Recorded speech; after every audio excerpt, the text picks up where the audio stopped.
This is Kal Kat again, and this is a review of The Great Gatsby. I've decided to review The Great Gatsby, which I saw 2 weeks ago, and that was a new Leo DiCaprio movie by director Baz Luhrmann, who produced Moulin Rouge and Romeo plus Juliet. Baz Luhrmann tends to like to put his characters in an oddly modernist format. This time he avoided doing that. Modernist format is like, Romeo plus Juliet was set in modern times. Moulin Rouge was set in ancient France, but the songs were modern, and they were doing spoofy sort of songs, including Madonna. They were doing that.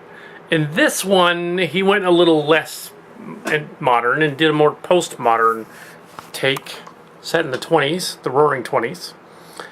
He decided that he should do one involving them, the 20s, but he decided to get a rapper to do the rap music and a famous singer from now to do some of the background songs, which comes off as a little weird in the movie and actually pulls you out of the movie and makes you go want to listen to the rapper's rap song instead of watch the movie, which I thought was really distracting. And it distracted some other critics too. Of course, the fans of the rapper guy, they complained on their blog saying, "Oh, you just don't understand. Oh, there was originally jazz and all that." Oh.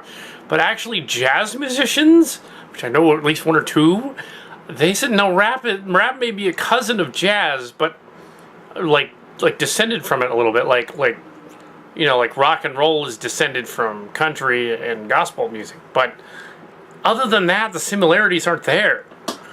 Jazz was much more technical and much harder. The people that are doing rap are basically doing a beat and then they're doing a rhyme over the beat. I'm not saying it's easy, but it's not like jazz. I mean, it's like when they tried to reinvent big band and ska. It just didn't happen. They couldn't do it after a while. It's like, if you don't have 3 or 4 chords and a jumpy beat in the background, it was really hard for them to figure that out. So they didn't do it. The ska, that was my generation. We tried to bring back the big bands. I didn't, but other people did. And so now it's like, let's do the rap like jazz. Yeah. Okay, that really threw things off, I think, because it pulls you out of the movie. The Great Gatsby, if you know from the book, it seems every high school student around has read The Great Gatsby by F. Scott Fitzgerald, had to have read it as the bane of at least one book report. And yeah, I did too. The Great Gatsby. I preferred The Outsiders, so I did that one instead. But I did read The Gatsby anyway, and in college. I was familiar with the book. Also, my grandmother Estelle Knapp, who I ghost wrote for her book and published it, she was from that era, so she remembered all about the 20s and wrote about a little bit of that in the book. She was a flapper. She knew all that time period and all that.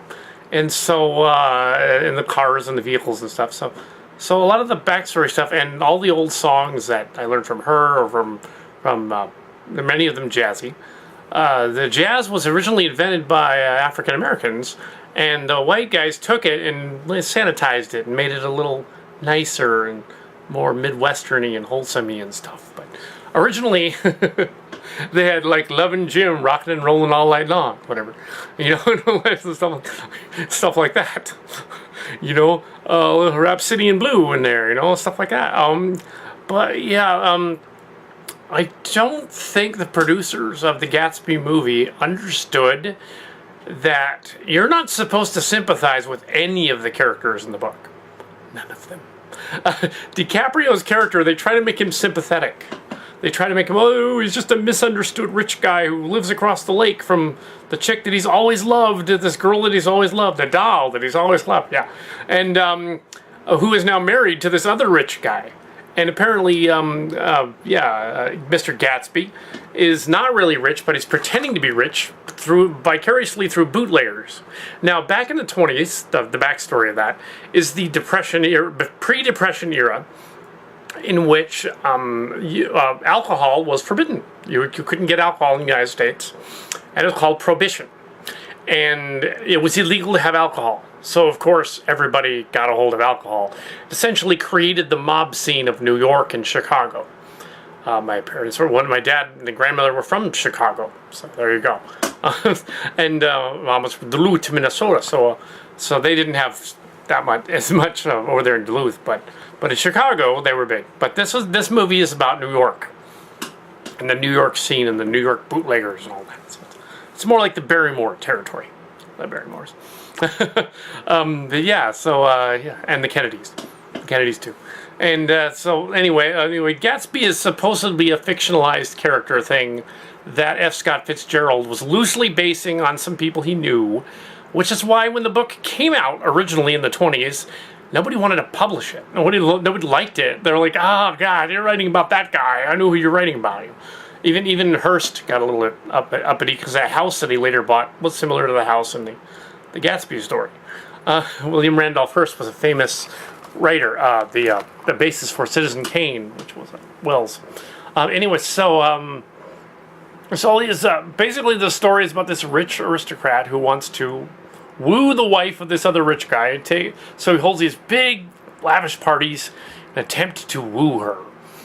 Meanwhile, the rich guy is, of course, a womanizer philanthropist who was fooling around with another chick across town, and he's shacking up with her in this shanty kind of area, part of New York.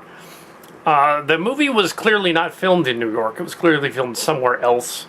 I read later that it was actually filmed in Australia, which would explain why the geographic locations don't make sense. Including where the place is. West Egg having at least one ancestor from New York, from upstate New York. That would be Clarence Freese.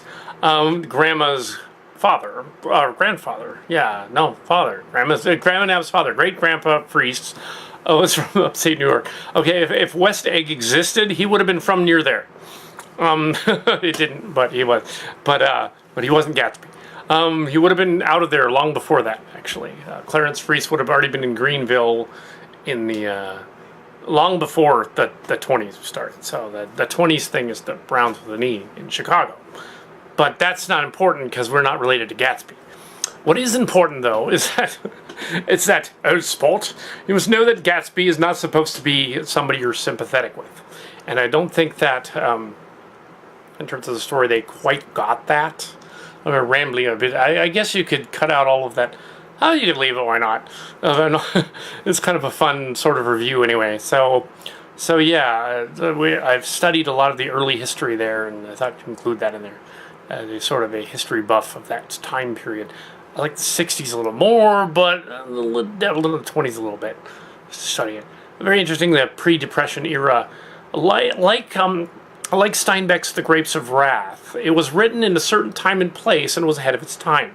The Grapes of Wrath, the story of the Okies, the Oklahoma people that came to California, was immediately moot when World War II started, and they found jobs working in certain aspects of the war.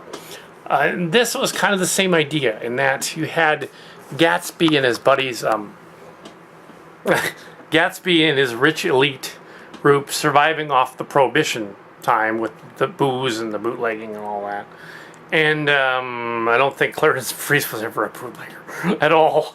They were not. They were square.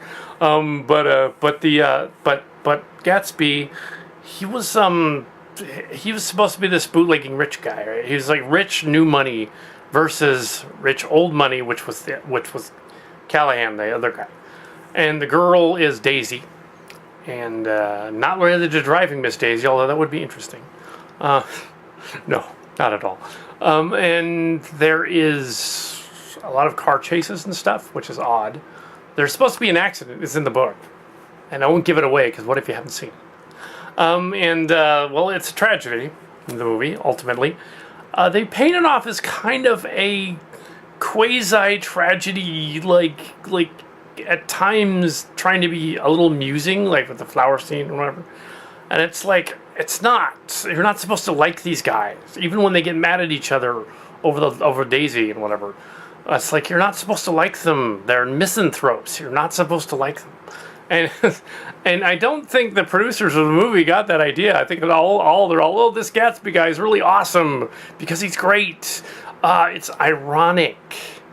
He's not really great at all. He's a charlatan. He's making it all up to get this girl. It's like really sleazy, shallow thing. And the irony is that the girl is as much shallow and into it as he is. And so is the other guy, who's kind of the bad guy, who's the old elite rich guy. So really, you got this complicated sort of story going on. It was ahead of its time when it came out in the 20s, a little bit after it actually occurred, or allegedly. And it was ahead of its time. So yeah, that's why it didn't sell originally, but within 20 years it sold like crazy because Prohibition ended. There was the Great Depression. They didn't like the rich fat cats anymore because they ruined the country. So they're all like, yeah, this story's great.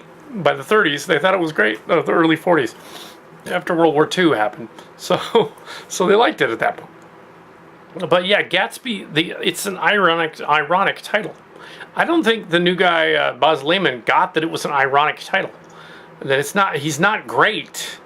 He's not great. He's mediocre, like some critics were saying. Yeah. So there you go. There's the Great Gatsby.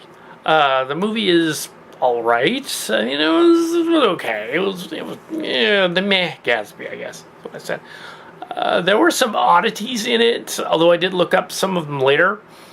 One of the oddest oddities is that they were driving a J-Class. What was that thing? It was a Duesenberg, J-Class Duesenberg, 20s Duesenberg, that they souped up to look. They said it was turbocharged, but it couldn't have been. It must have been supercharged, because I don't think necessarily they would have had turbochargers just yet in 1922. I'm not sure about that, but I don't think so. They modified J-Class to look like a JS class. And unfortunately, when they did so, because I had no cars from periods and stuff, they made it a 1928. They made it into a 28, so they messed up.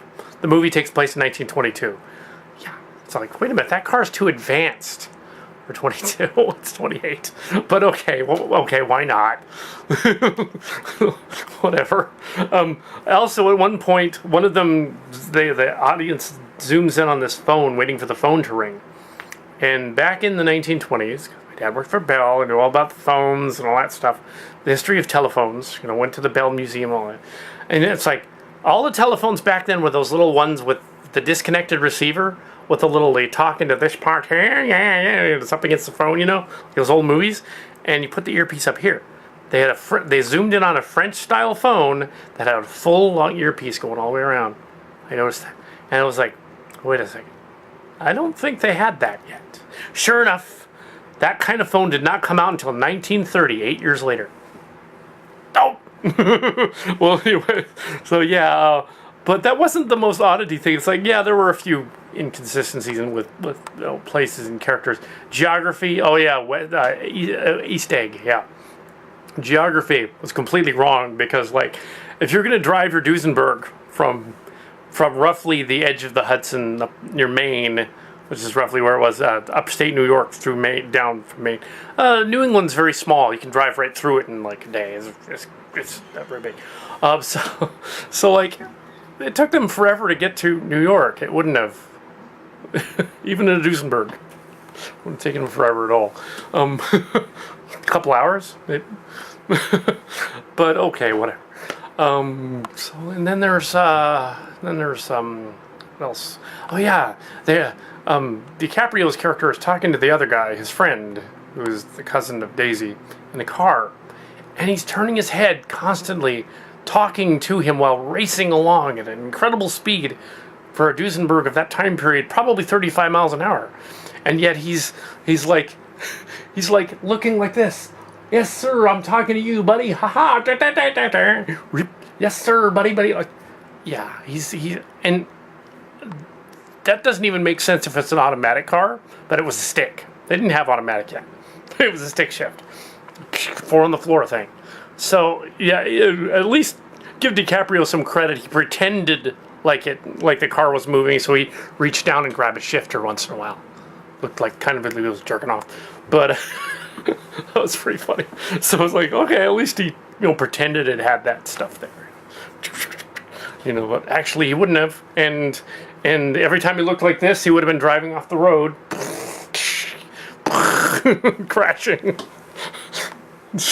Well, at least they implied that he was swerving around. But yeah, he would have been crashing into things like, and it would have been the flat Gatsby, the dead Gatsby. Whatever, not so great. Meh, Gatsby. There you go, the Great Gatsby review. Yes, a little long in the tooth. Yes, next time you do a Gatsby remake, don't put rap in it. It doesn't make sense. Okay.